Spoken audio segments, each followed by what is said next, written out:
नमस्कार, आप देख रहे हैं केवी स्टूडियो का खास प्रोग्राम। मैं सोनी सिंह आज आई हुई हूँ सर्वोदय नगर गायत्री मंदिर, जो कि बहुत पुराना मंदिर है। तो आज यहाँ पे बहुत बड़ा आयोजन किया गया है, तो आइए जानते हैं इस आयोजन के बारे में।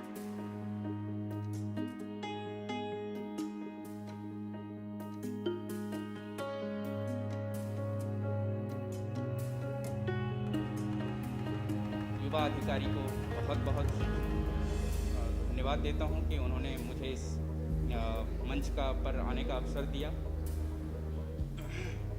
नेहरू युवा केंद्र की अपनी बहुत महत्वपूर्ण भूमिका रही है। मैं अनुरोध करूंगा कि आप लोग थोड़ा सा शांत रहेंगे, थोड़ा सा है ना? अभी नहीं तो हम लोग बातचीत करते हैं 10 मिनट। नहीं, ऐसे ही ठीक है। ये वाला आयोजन हो रहा है तो सामान्य तौर पे हम लोग जब कभी भी संसद शब्द का प्रयोग होता है तो हमारे मन में क्या आता है?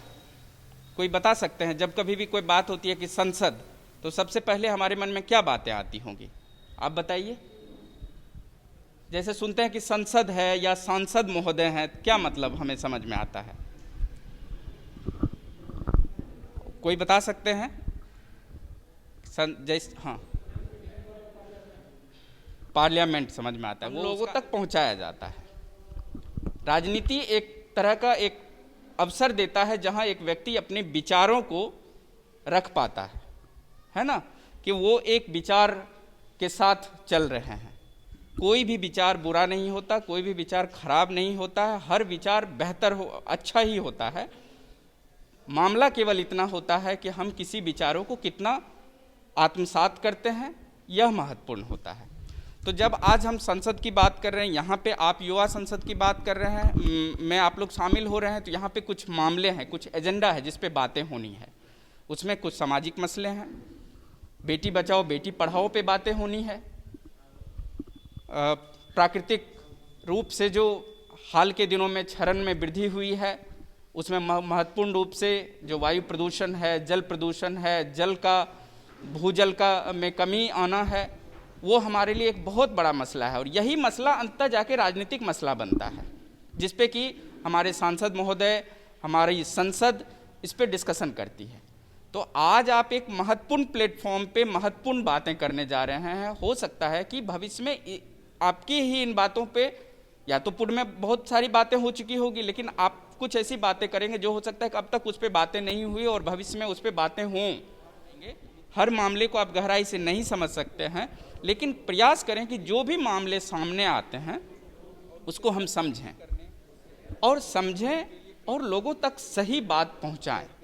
क्योंकि आपका काम प्रेरक के रूप में है। नेहरू युवा केंद्र के बच्चे समाज में जाके लोगों को प्रेरित करते हैं। तो प्रेरित करने वाले व्यक्ति को सबसे पहले वेल इन्फॉर्म्ड होना बहुत ज़रूरी है।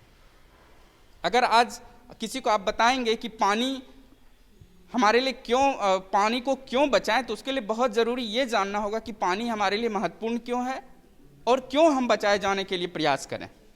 इसकी एक गहराई आपको एक हद तक समझना पड़ेगा इन मामलों को। तो मेरे कहने का मतलब यह है कि आज जब हमारे पास सूचनाओं का भंडार है, पूरे दिन हम व्हाट्सएप में लगे रहते हैं, यूट्यूब में लगे रहते हैं, और कुछ भी गलत नहीं है उसमें। गलत क्या है कि हम किसी भी मामले में स्थिर होकर सोचते ही नहीं हैं।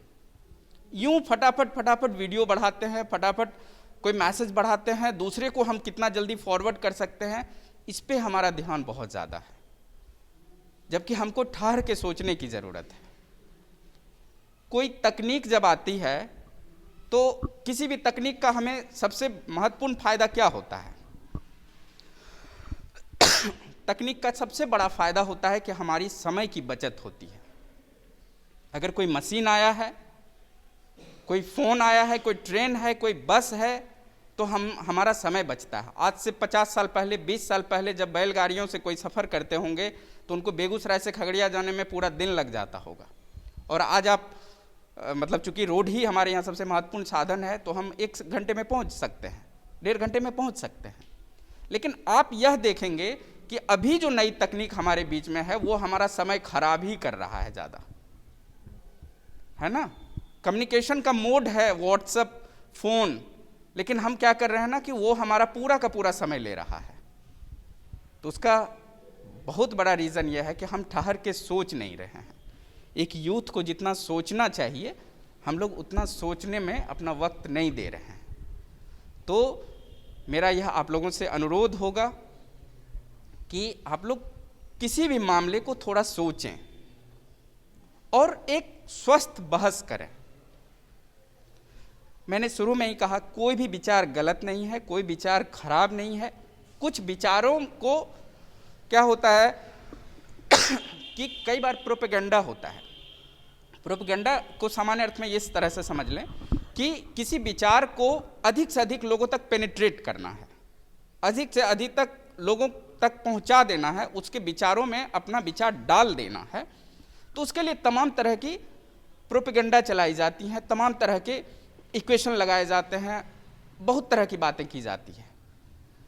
लेकिन जब आप सोचेंगे तो आप उस तरह की प्रोपेगेंडा का हिस्सा नहीं बनेंगे, है ना। डे टू डे देखते होंगे बहुत सारी बातें हमारे देश में, हमारे समाज में हो रहा है जो कई बार लगता होगा कि खराब है, कई बार लगता होगा कि बहुत अच्छा है। तो उसको सोचने की ज़रूरत है, ठीक है।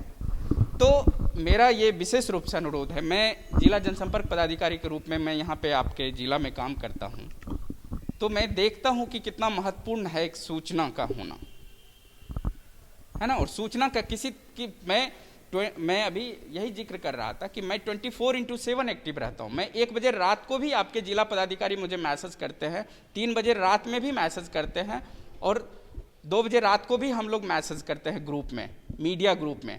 रिसेंटली अभी तो 2-4 महीने हो गए, एक दिन 2 बजे रात को अफवाह उड़ी कि बांध टूट गया।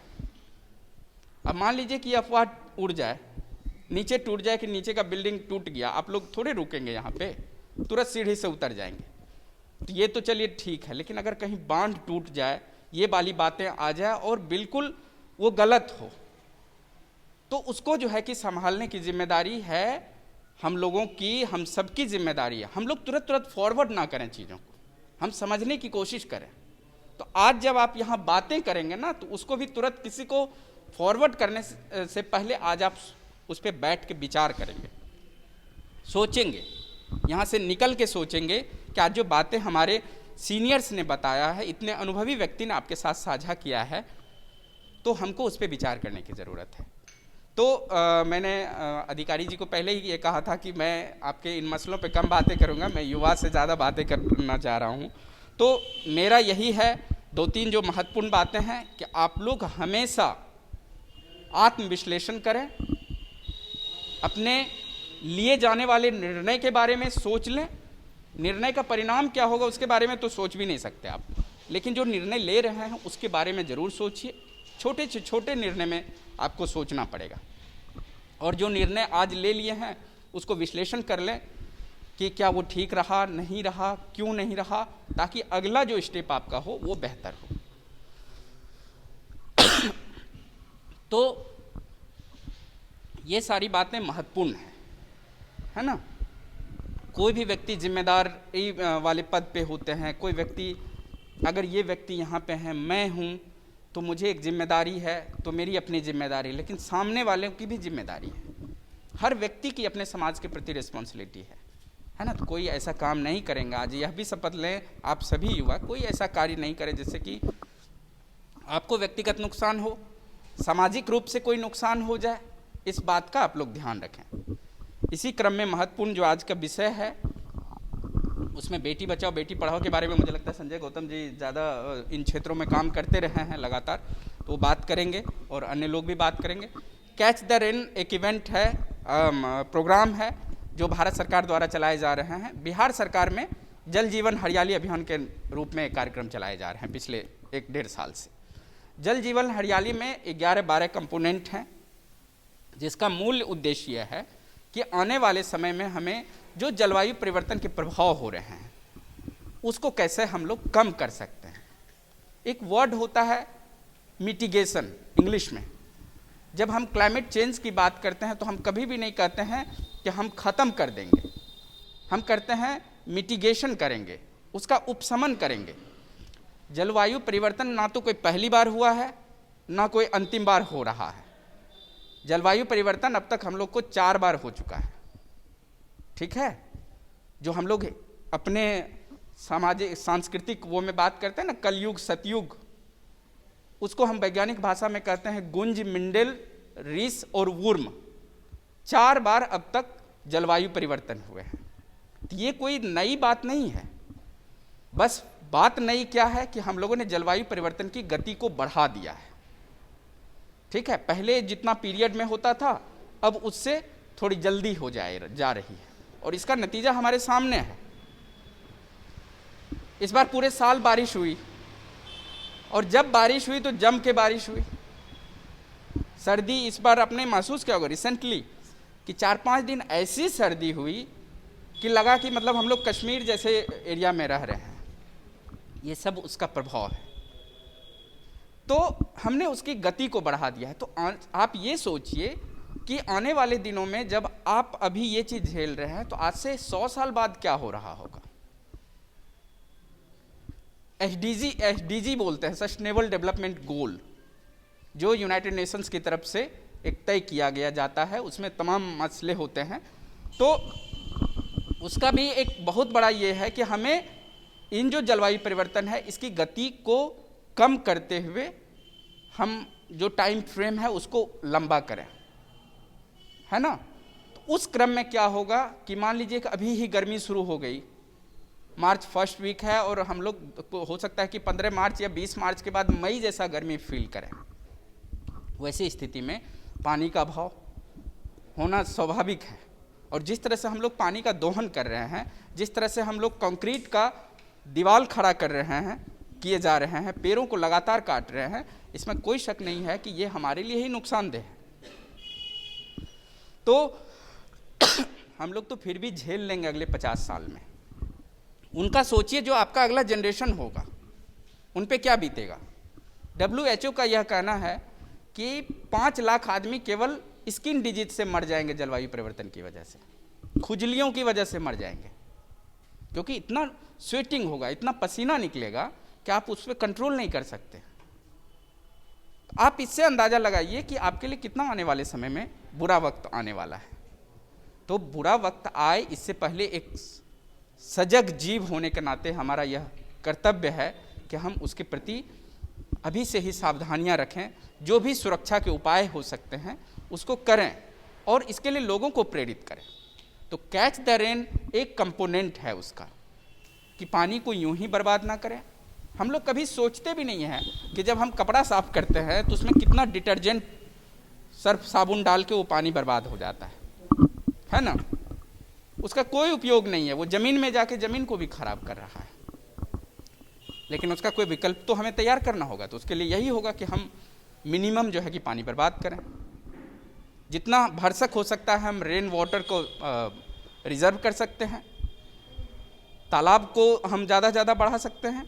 पहले गांव के बीच में तालाबें हुआ करती थी, अभी भी तो मुझे लगता है इधर पोखरिया साइड दुनिया भर के तालाब हैं, लेकिन शायद आप लोग जानते होंगे बहुत अच्छे से कि सारे तालाबें मुझे लगता है कि 5 साल में सब भर जाएगा अगर उसको नहीं केयर किया गया था।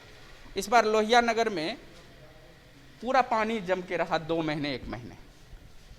तो उसका कौन है उसका कारण? जाहिर तौर पे हम ही लोग हैं। आसीन उपस्थित श्रद्धेय जिला जनसंपर्क पदाधिकारी भुवन जी, NUIK के अधिकारी जिला समन्वयक अधिकारी जी,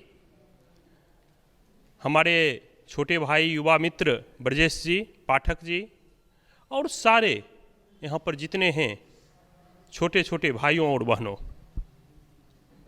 सर्वप्रथम विषय को शुरुआत करने से पहले मैं कुछ चीज़ आपको बताना चाहता हूँ। आप यहाँ जितने लोग बैठे हुए हैं हमारे, इसी में से कोई पदाधिकारी बनेंगे, कोई किसान बनेंगे, कोई इंजीनियर बनेंगे, कोई डॉक्टर बनेंगे। देश के विभिन्न क्षेत्रों में आप में से ही कोई जाएंगे। आपके बीच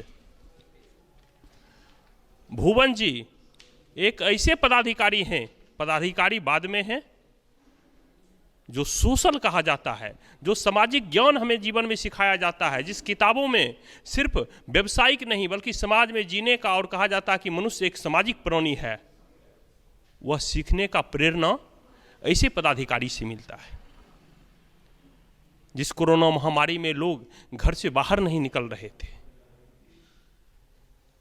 शायद एक लिपिक हो जाते हैं, हमारे अंदर अहंकार आ जाता है। एक पदाधिकारी 4-4 घंटे 8-8 घंटे सड़क पे खड़ा होकर के कोरोना का जो चित्र देखते थे, माने प्रचार प्रसार, जो लोगों इस कोरोना से बचें, कैसे इसको अपनाएं, इससे बचाव का रास्ता अपनाएं।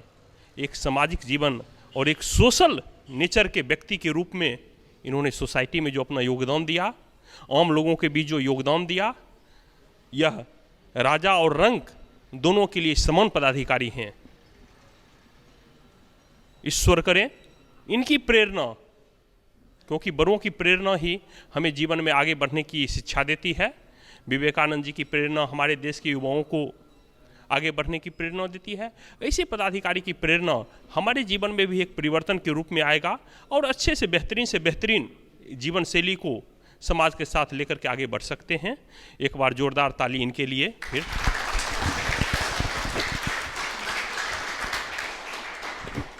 आज का विषय जन समस्याओं का निराकरण करने में हम युवाओं की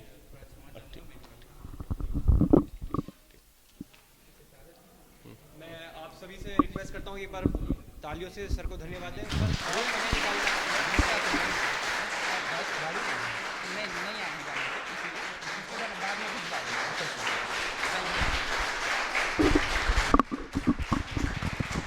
निराकरण में हम युवाओं की भूमिका, ये विषय बहुत बृहत है।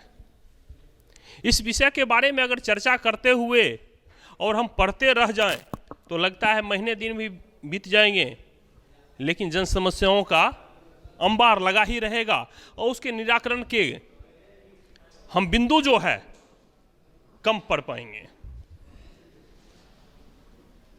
जन समस्या एक प्राकृतिक संपदा को बचाना, जैसे अभी एक चल रहा है कैच द रेन, जल का संचय कैसे हम करें, हम वृक्ष को कैसे बढ़ावें, वृक्ष के कटाई को कैसे रोकें, मिट्टी के जैविक शक्ति को कैसे बचावें, एक प्राकृतिक संपदाओं को बचाना। उसके बाद हमारे जीवन में व्यवहार में दो चीज़ें आती है। एक ही ह्यूमन रिसोर्स आता है। अब जैसे शिक्षा हो गया, स्वास्थ्य हो गया, सोशल वेलफेयर हो गया, ये क्या होगा, ह्यूमन रिसोर्स से जुड़ा हुआ है, जो कि शिक्षा हर व्यक्ति को चाहिए, स्वास्थ्य का लाभ हर व्यक्ति को चाहिए, वेलफेयर वृद्धों के लिए, महिलाओं के लिए, लड़कियों के लिए जो योजनाएं हैं वो ज़्यादा से ज़्यादा उसको मिल सके। फिर एक आता है, एक इंजीनियरिंग सेक्शन में हम जाते हैं, पीएचडी हो गया, रोड कंस्ट्रक्शन डिपार्ट हो गया, ग्रामीण सड़क योजना हो गई। तो एक हो जाता है इंजीनियरिंग सेक्शन जो डेवलपमेंट के लिए वो भी जरूरत है। एक हो गया ह्यूमन रिसोर्स, एचआर जिसको कहा जाता है। जैसे जितने भी जॉब होते हैं, जब आप लोग जाएंगे तो हर जगह देखिएगा, हर जॉब में, हर इंडस्ट्रीज में एक व्यक्ति बैठा हुआ रहता है, एचआर, ह्यूमन रिसोर्स, मानव संसाधन, जो कि वहाँ के लोकेलिटी में, वहाँ के आम लोगों के लिए उस फैक्ट्री से क्या लाभ दे सकता है। आज के दिन में छोटी छोटी चीज़ें, छोटी छोटी बातें हमें कानून प्रिय नहीं बना करके कानून अप्रिय बना देता है। अक्सर आप अखबार में पढ़ते होंगे, देखते होंगे, तो टोले मोहल्ले में कभी कभी क्या होती है कि छोटी बातों को लेकर के, बच्चों को लेकर के झगड़ा हो गया और दो ग्रुप में लड़ाई हो गई, कई लोग जख्मी हो जाते हैं। क्या हो गया? ये हमारे मानव संसाधन, हमारे ह्यूमन रिसोर्स को, आपस को हम नहीं समझ पा रहे हैं, एक दूसरे को वो तोड़ रहा है। मुझे मित्रों, जीवन जीने के लिए सकारात्मक सोच की जरूरत होती है। हम नकारात्मक सोच को अगर देखें तो उसकी कोई सीमाएं नहीं हैं। अगर लगे कि ये व्यक्ति मुझे ठग रहा है ये व्यक्ति मुझे ठग ही लेगा, तो वो सोचते आप रह जाइए, आपको लगेगा कि सब ठग ही लेगा। अगर लगेगा कि नहीं ये व्यक्ति अच्छा है, ईमानदार है, तो आपको लगेगा कि हर व्यक्ति अच्छा और ईमानदार है। हमारी सोच जो है पॉजिटिव होनी चाहिए, निगेटिव नहीं होनी चाहिए। हम नकारात्मक सोच के नहीं होनी चाहिए। हम अगर मैट्रिक कर रहे हैं, इंटर कर रहे हैं, ग्रेजुएशन कर रहे हैं, कंपटीशन दे रहे हैं, हमारे अंदर ये होनी चाहिए कि मैं ये compete करूँगा, मैं ये अच्छे मार्क्स से निकालूंगा। पहले ही अगर मान जाएंगे मेरा नहीं निकल पाएगा, मेरा एग्ज़ाम अच्छा नहीं जाएगा, मेरा प्रिपरेशन अच्छा नहीं है, तो आप क्या निगेटिव जीन इतना ज़्यादा हो जाएगा कि आप जाते जाते वहाँ पॉजिटिव नहीं हो पाएंगे, आप निगेटिव ही रह जाएंगे। अपने यहाँ त्रिस्तरीय लोकतंत्र की प्रणाली है। एक ऊपरी सदन, जिसे कि ए बंधु आपको ही कहे तो यहाँ पे नेहरू युवा केंद्र बेगूसराय युवा कार्यक्रम एवं खेल मंत्रालय भारत सरकार के सौजन्य से पड़ोसा युवा सांसद कार्यक्रम दिनांक 27 फरवरी 2021 को स्थान गायत्री मंदिर सर्वोदय नगर बेगूसराय में किया गया है। नेहरू युवा केंद्र के जो अधिकारी हैं, आइए उनसे जानते हैं यहाँ के आयोजन के बारे में। नमस्ते सर। जी नमस्कार, धन्यवाद। आज यहाँ पर गायत्री मंदिर में नेहरू युवा केंद्र बेगूसराय द्वारा कार्यक्रम जो आयोजित हुआ है, ये है पड़ोस युवा संसद कार्यक्रम। इस कार्यक्रम में हमने 80 युवाओं को बुलाया है जो कि हमारे बेगूसराय ज़िला के हैं, और यहाँ पर विभिन्न मुद्दों पे, जैसे कि बेटी बचाओ बेटी पढ़ाओ और शिक्षा का महत्व, अनुशासन का महत्व, देशभक्ति का महत्व युवाओं के लिए। इसके अलावा हमने युवाओं को, जो भी हमारे संदर्भ व्यक्ति हैं, उन सभी संदर्भ व्यक्तियों द्वारा ज्ञान और मोटिवेशन प्रोवाइड करवाया गया। साथ में युवाओं से पूछा गया कि कैसे वो इन विषयों पर अपने जो क्षेत्र हैं उसमें अपने क्लब के माध्यम से क्या वो कार्य कर रहे हैं और कैसे वो इस चीज़ को आगे प्रसार करेंगे, ताकि वो जाके अपने क्षेत्र में, अपने गांव का और अपने आसपास के क्षेत्रों का विकास में योगदान दे सकें। इसके अलावा जल शक्ति मंत्रालय का नेशनल वाटर मिशन के तहत कैच द रेन प्रोग्राम भी है, जिसमें हम सभी की ये भागीदारी बनती है कि हम सभी लोगों का कर्तव्य है, सभी नागरिकों का, कि हम जल का संचयन करें। खासकर कि जो वर्षा का पानी है, जो जल वर्षा है, उसको हम कैसे बचा सकते हैं। तो उसी के अंतर्गत हमारा जो अवेयरनेस प्रोग्राम है नेहरू युवा केंद्र बेगूसराय द्वारा, उसमें हमने एक प्रश्नोत्तरी प्रतियोगिता भी रखी है सभी जितने भी हमारे प्रतिभागी हैं उन लोगों के लिए, और इसमें सभी प्रतिभागी भाग ले रहे हैं। इसके अलावा अभी हमारे साथ हमारे लेखापाल भी हैं, आप उनसे भी एक बार बात कर सकते हैं, वो आपको उसके बारे में अधिक जानकारी है। आपके चैनल के माध्यम से जिला के सभी निवासियों से ये अपील करना चाहता हूँ कि आप सभी लोग जल संचयन को करने की बात को बड़े ध्यान से समझें, बड़े ही उसको गंभीरता से लें, क्योंकि जल जो है ये एक ऐसी रिसोर्स है जो कि धीरे धीरे ख़त्म हो रही है। हमारे पास जो भी पानी आता है हम उसको व्यर्थ में ही ऐसे वेस्ट होने जाने देते हैं। जो भी हमारा वर्षा का पानी होता है उसको हम ऐसे ही बहने देते हैं। तो सभी जितने भी जिलावासी हैं, मेरे सभी जिलावासियों से अपील है कि आप सभी अपने घरों की छतों पे अगर वर्षा होती है तो उस वर्षा के पानी को इकट्ठा करें, ताकि उस पानी का हम सदुपयोग कर सकें किसी भी फॉर्म में। या तो उस पानी को इकट्ठा करके हम अपनी गाड़ियों को धोने में, घर की सफाई में, या फिर आसपास के वृक्षों में ही वो पानी देने में, हम उस जल को अच्छे से अच्छे उसका सदुपयोग कर पाएँ, ताकि आने वाले समय में हमारे शहरों में और अन्य विभिन्न क्षेत्रों में, खास करके ग्रामीण क्षेत्रों में, पानी का जो स्तर है वो कम ना हो। धन्यवाद। धन्यवाद। नेहरू युवा केंद्र जो कार्यक्रम यहाँ पे बेगूसराय में गायत्री मंदिर में हो रहा है, उसके बारे में सर बताइए। आज का जो ये कार्यक्रम है नेहरू युवा केंद्र का, युवा कार्यक्रम खेल मंत्रालय भारत सरकार का एक विभिन्न योजनाओं के अंतर्गत जो विशेष कार्यक्रम के अंतर्गत हम लोग का आता है, उसमें ये पड़ोस युवा संसद, ये राष्ट्रीय युवा नेता कार्यक्रम के अंतर्गत ये है कार्यक्रम है, जिसमें हम लोग जिस प्रखंड में ये आयोजित करते हैं उस प्रखंड के 40 युवा क्लबों के हम लोग 2-2 प्रतिभागी को लेकर 80 प्रतिभागियों का ये कार्यक्रम करते हैं। इस कार्यक्रम में ग्रामीण समस्याओं को रखते हैं, उसका निदान उन्हीं बच्चों के बीच संसद के रूप में रख कर के हम लोग करते हैं, और साथ ही शिक्षा, बेटी बचाओ बेटी पढ़ाओ और भी विभिन्न मुद्दों पर हम लोग इस विषय को रखकर और उस ग्रामीणों को हम लोग इसका बिल्कुल ही उस वातावरण में पहुंचाते हैं जो कि हम लोग के नेहरू युवा केंद्र का एक महत्वपूर्ण कार्य होता है।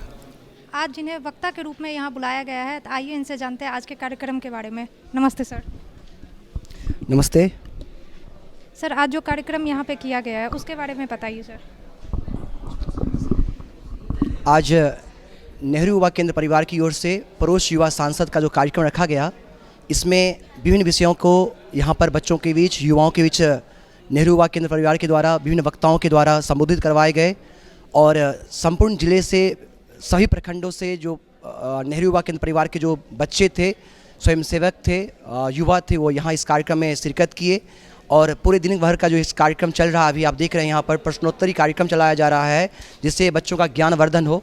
साथ ही साथ शैक्षणिक सत्र में विभिन्न समसामयिक मुद्दों के साथ साथ सामाजिक मुद्दों पर यहाँ चर्चा हुई, जिसमें बेटी बचाओ बेटी पढ़ाओ, शिक्षा का महत्व, अनुशासन, देशभक्ति, मानवता का कल्याण, जन कल्याण, इन सारे विषयों पर आज यहाँ पर विभिन्न जो विषय के एक्सपर्ट थे, सारगर्भित, उन्होंने अपने विचार रखे। मेरा विषय था यहाँ पर शिक्षा और बेटी बचाओ बेटी पढ़ाओ, जिसमें एक वक्ता के रूप में मुझे बुलाया गया था और मैंने भी अपने विचार रखे। मेरा यह मानना है कि शिक्षा के बिना मनुष्य की कोई पहचान नहीं होती, कोई अस्तित्व नहीं होता। Education I mean the development of mind, body and soul. शिक्षा से मेरा अभिप्राय मन, मस्तिष्क और शरीर के विकास से है और हम सबों को चाहिए कि हम जो ज्ञान प्राप्त करते हैं उस ज्ञान से ही मानव का उत्थान हो सकता है, मनुष्य का सर्वांगीण विकास हो सकता है। तो समाज और देश के निर्माण में महती भूमिका तभी होगी जब व्यक्ति पढ़ेंगे, साक्षर होंगे, देश और समाज का सर्व कल्याण होगा, व्यक्ति आत्मनिर्भर होगा, देश आत्मनिर्भर होगा। इसलिए मैं अपील करता हूँ, ये साम न विद्या न तपो न ज्ञानम, ज्ञानम न शीलम न गुणो न धर्म, ते मर्तलोके भूमि भारभूता मनुष्य रूपेण मृगास चरंती। ज्ञान के अभाव में मनुष्य रूप में वह मात्र पशु हैं, इसलिए पशु को नहीं बनकर हमें मानव बनना है, महामानव बनना है और शिक्षा ही वो हमें महामानव बना सकती है। और रही बात बेटी बचाओ बेटी पढ़ाओ अभियान की, सरकार ने जो नेक पहल की है, नेहरू युवा केंद्र परिवार भी इस अभियान को जन जन तक पहुंचाने के लिए इस प्रकार का कार्यक्रम करता है समय समय पर। तो मैं अपील करता हूं नेहरू युवा केंद्र परिवार की ओर से तमाम सुनने वाले दर्शकों से कि माँ चाहिए सबको, माँ चाहिए, बहन चाहिए, पत्नी चाहिए, पर बेटी नहीं। अगर बेटी ही नहीं होगी तो माँ, बहन और पत्नी हमें कैसे प्राप्त होगी। इसलिए हमें बेटियों का संरक्षण करना चाहिए, उनका संवर्धन करना चाहिए, उन्हें पढ़ाना चाहिए और देश और समाज के लिए उन्हें अवसर देना चाहिए, उनका सम्मान करना चाहिए। क्योंकि नारी नहीं है अवला, नारी नहीं कहानी, नारी की मांग में ही पलती है जिंदगानी, नारी के मांग में सिंदूर चमके, वक्त पड़े तो चूड़ियाँ तलवार बन के खनके। इसलिए देश और समाज के उत्थान के लिए नारियों का सम्मान होना चाहिए। ये संसार में जो जीवंतता का संगीत सुनाई देता है, जीवंतता का संगीत सुनाई देता है, यह नर और नारी के सामंजस्य से ही ऐसा होता है। इसलिए नर और नारी दोनों समान हैं, बेटा और बेटी दोनों समान है। इसलिए हमें चाहिए कि हम लड़कियों को, हम बेटियों को अवसर दें, उनका मान बढ़ाएं, उन्हें हर काम में जो वो करना चाहते हैं उनको बढ़ चढ़ कर उसमें भागीदारी हो, उनका उत्थान हो, देश और समाज का कल्याण हो। मैं पुनः केवी स्टूडियो परिवार की ओर से अपील करता हूँ, जल संरक्षण किया जाए, पर्यावरण संरक्षण किया जाए, देश और समाज की सेवा की जाए और बेटियों को पढ़ाया जाए। क्योंकि बेटी पढ़ेगी तो देश बढ़ेगा। इसलिए बेटी बचाओ बेटी पढ़ाओ, देश और समाज का निर्माण करो। बहुत बहुत धन्यवाद। उम्मीद करूंगी यह नेहरू युवा केंद्र का जो आयोजन आज हुआ था यह आप लोग को बहुत पसंद आया होगा। तो इस तरीके का खास कार्यक्रम देखने के लिए डॉक्टर रोशन सर का जो फेसबुक पेज है डॉक्टर रोशन कुमार के नाम से, उसको फॉलो कीजिए, लाइक कीजिए, शेयर कीजिए और उनका यूट्यूब चैनल है स्टार्स ऑफ बेगूसराय के नाम से, उसको सब्सक्राइब कीजिए, बेल आइकन प्रेस कीजिए। मैं सोनी सिंह मिलती हूँ आप लोग से दूसरे कार्यक्रम में, तब तक के लिए धन्यवाद।